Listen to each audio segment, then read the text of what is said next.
The key trackables for the company, according to me, one, since ammonia is a newly set up plant, we would want to closely monitor the price gap of ammonia and natural gas, right? So one, you should actually compare it where you are procuring ammonia internationally as LNG, or ammonia internationally, and second is where you are procuring gas, which is LNG, and converting into ammonia.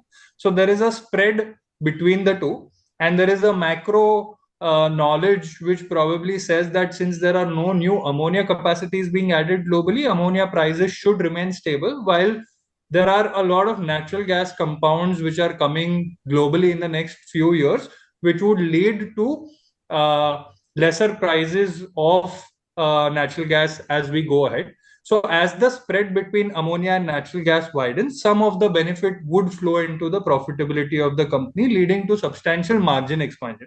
So this is one key trackable that investors should obviously track. Second is one should always look at commodity prices, which the company publishes on a quarterly basis. So I would not ask investors to be sophisticated and go to websites and check commodity prices on a daily or a weekly basis, but on a quarterly basis have a by and large idea. Since there are so many moving parts to the business, just have an understanding of where each of these commodity prices are going, right? Another very, very important piece of information that each of y'all should be taking into consideration is there is a lot of competition also which is coming up in technical ammonium nitrate. So post FY 27-28, Coal India is supposedly setting up a technical ammonium nitrate plant, which would be one of their key customers today.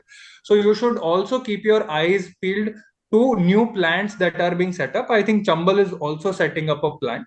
So you should be aware of competition that is coming into the market. And last but not the least, you should be aware about the debt situation of the company. The company today is highly levered.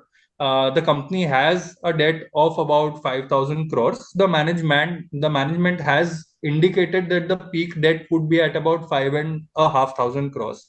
Right.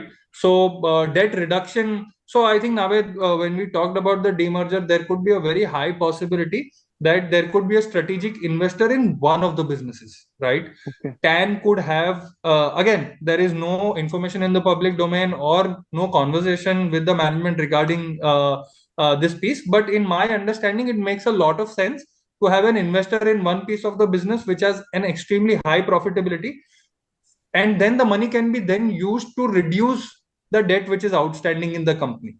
So I think these 4 or 5 things, if you track, you will be able to fairly gauge where the company is moving from a fundamental perspective, and hence the price movement perspective.